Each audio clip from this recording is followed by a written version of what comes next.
So we can take these off. Fantastic. Hello and welcome to A Walk in My District. My name is Damien Graham. I work for the City of Raleigh, and this is a new video series we have with the mayor and council members to talk about the important issues that are going on with the city. Today we have at-large council city member Jonathan Melton. Jonathan, good to see you. Good to see you too. Thank you for having me. Yeah, we're excited to have you. And so one of the fun things about this show is we ask each council member or the mayor where they'd like to shoot the video. And today you chose Halifax Park. Okay, why did you choose Halifax Park? Well, before I decided to run for city council, a lot of my community work was in nonprofit leadership, community organizing, and one of the nonprofits I helped to start was called Stonewall Sports, and this is where we play. Oh, so what is Stonewall Sports? I don't know what that is. Stonewall Sports is an LGBTQ and allied philanthropic sports league. We, run intramural sports and then also raise money for other nonprofits. And Halifax, when we started our kickball league, that was the first sport we had. We played here, and that was really my first introduction to the Raleigh park system as well. Oh, how about that? What a great start. So this is your first full year as a council member with the City of Raleigh. Yes. What I always like to ask folks is, what's been your biggest surprise as being on council in this first year, and what are you most proud of? Well, we'll pretend, COVID aside, as Take biggest COVID surprise. out of it Let's, altogether. Aside from COVID, Yeah. It is so much work. And, I'm not saying that to, try to get sympathy or anything, but it is so much more work than you ever think it is when you're running. And not just the council members, but just the team of staff that helps run the city. There are so many folks who are doing such good work behind the scenes that most people don't even know about. And so the amount of work that it takes to keep the city, going, that has been, I don't know if I'd say surprising, but very awe-inspiring. And well, if you think about it, the city has grown so much. So whatever people's perceptions might have been about what it takes to run a city, all of that has changed and continues to change as all these folks move to this community. Yes, exactly. And so in your first year, what are you most proud of? I'd say I'm most proud of the work we've done to address our affordable housing and housing affordability crisis. So I was really proud that we put together, I think, a well-crafted bond with community input, and that it was supported so overwhelmingly by the voters. The work we've done to sort of loosen regulations for housing so we can have more housing types on the ground, expanding cottage courts, allowing accessory dwelling units, allowing short-term rentals, and the work we're still doing towards that missing middle housing. I think that's probably what I'm most proud of. Let's put COVID back into it, because certainly that's changed everybody's life over the last year.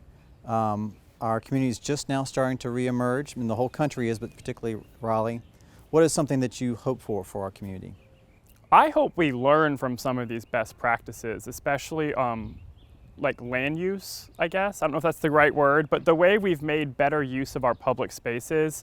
I think we've learned that there are better use of our right-of-way, for example, than just parking for cars. And so seeing folks out and about, and the outdoor dining and drinking and eating and little pocket parks, things where we've taken over more of the, I guess, public space to make it more people-oriented. I really hope that that's something that we will harness and learn from and continue as we start to, further reopen. Well, and that was one of the things, right? We had to stretch to accommodate and to continue to provide our services, and so hopefully we can learn from that moving forward. So one of the great things, COVID was awful in so many ways. However, you had some good news take place. Yes, I got engaged last July. My fiance came down here in March for what we thought would be a temporary quarantine, and he never left and decided to relocate here permanently. So he now lives here, we're engaged, and I would say the amount of time, a lot of time we got to spend together was probably if there had to be a benefit, that would be the only benefit of the COVID time. Well, it just makes me happy to know that love always finds a way, and so that's great news. Well, so one last question for you. So you are, I failed to mention, you are an at-large member. Yes. Or maybe I did, but didn't describe what that means. So you represent the entire city. Yes. In that position, though, you are also chair of one of the subcommittees, the Economic Development Innovation Committee. Yes. How did you get to be chair, and what does that mean for you? Well, the mayor asked if I would serve as chair, and yeah, I like to rise to the occasion, so I was happy to do it.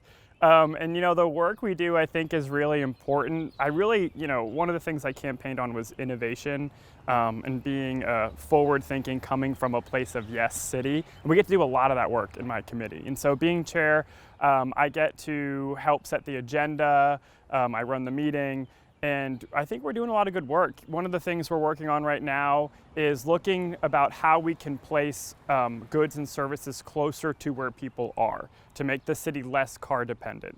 I'm really interested in creating that 15-minute city where you can bike or walk to what you need in 15 minutes. And so we're looking at right now about, perhaps adjusting some of our zoning regulations to allow some small scale neighborhood retail in communities.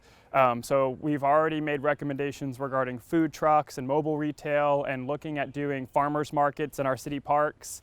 And the other items we're going to continue to look at would be accessory commercial units, which would be a small part of allowing, some sort of retail in a residential area. And then looking at how we can perhaps expand access to corner stores, but then also addressing sort of the public safety issue around corner stores.